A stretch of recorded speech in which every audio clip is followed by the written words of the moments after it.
Bonjour à tous, on se retrouve pour un nouvel événement. Aujourd'hui, le The 5 Lord se dispute à Auteuil sur un parcours de 3600 mètres sur les haies. Terrain très souple, voire collant, peut-être même un peu lourd aujourd'hui. Il pleut ce matin en région parisienne. Il va falloir avoir de l'aptitude pour se sortir de ce terrain, c'est sûr. Donc on a affaire à des 4 ans. Elles sont 14 au départ, que des pouliches. Course très ouverte, beaucoup de possibilités dans ce rendez-vous. Néanmoins, je pense que j'ai quelques points d'appui qui sont pas mal. On va en parler dans quelques instants avec mon choix en 6 pour ce The 5 Lord et tous les paris associés, jeux simples, jumelés, trio, etc. Avant de démarrer, je vous rappelle que vous pouvez vous abonner à la chaîne YouTube de The Turf. Vous pouvez activer la cloche pour être informé dès que mon prono est posté. N'oubliez pas également le jeu responsable, c'est très important, les mentions qui sont en bas. Et le jeu responsable, vous le savez, c'est également un choix resserré en 6 que je vous propose tous les jours, 6 chevaux, pour essayer d'optimiser vos paris, bien sûr. Je voulais aussi vous dire que vous pouvez retrouver l'émission Dans mes jumelles tous les jours. Dans mes jumelles, c'est une émission où je vous propose 4 chevaux pour les réunions premium, 3 sélections ou une petite folie, 4 chevaux tous les jours. Vous aurez un lien à la fin de cette vidéo. Et sinon, rendez-vous sur la chaîne YouTube de The Turf et sur les réseaux sociaux de The Turf pour retrouver cette émission Dans mes jumelles.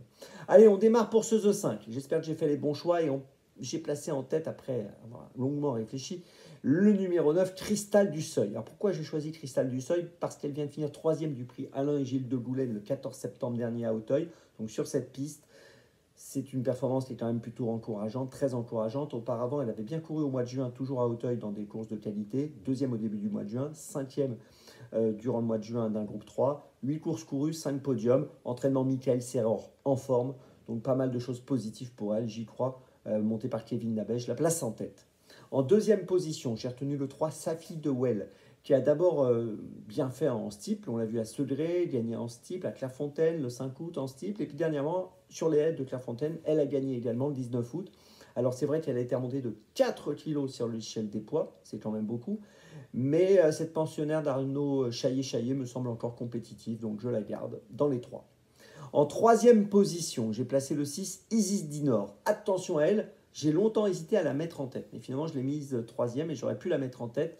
Elle a tout d'abord gagné à Dieppe, ensuite elle a fini 4e à Clairefontaine, elle vient de finir 4e à Auteuil. On sent qu'elle est perfectible, c'est une pouliche vraiment intéressante. Je pense qu'elle est capable d'être très dangereuse aujourd'hui. En 4e position, nettement derrière les 3 que j'ai cités, je place le 5, Cabriole Dénet, qui va participer à son premier handicap. Elle vient de finir 5e en steep à Clairefontaine, 2e à Dieppe fin juin. L'entourage est confiant pour une 3, 4, 5e place. Il vaut mieux la conserver. En 5e position, j'ai retenu le 1, Kaline Rock. Elle aussi, c'est son premier handicap. Porte 70 kg, c'est beaucoup de poids. Elle a fini 4e du prix Finaux 2023 sur les haies d'Auteuil. Ensuite, elle a été absente entre septembre et avril. Elle a gagné en avril à Auteuil pour son retour sur les haies. Ensuite, elle a connu encore une petite absence. Elle a couru en juin à Dieppe. Elle a fini 2e. Et là, elle effectue une rentrée directement dans ce handicap. Mais je pense qu'il vaut mieux la garder avec nous parce que je pense qu'intrinsèquement, c'est une pouliche de qualité. Et puis en 6e position, j'ai placé le 2, Kislanji. Elle aussi, c'est un premier handicap. Elle a gagné sur le steep le bon prix James Hennessy, qui est une listote de qualité, 1er juin. Elle a gagné à Compiègne également, là sur les haies au mois de mai. C'est une concurrente qui a montré de belles dispositions et on ne peut pas ne pas la garder. Donc je la garde en 6e. Je vous résume mon choix en 6 pour ce The 5 Lord très ouvert. En point d'appui, 9, 3 et 6. Et derrière, le 5, le 1 et le 2. Départ de la course, les amis, 13h55. N'oubliez pas, dans mes jumelles, avec le lien qui s'affiche. On se retrouve maintenant demain. Demain, ce sera le Grand National du Trot à Cherbourg. Et donc, d'ici demain, avec The Turf, ça va aller.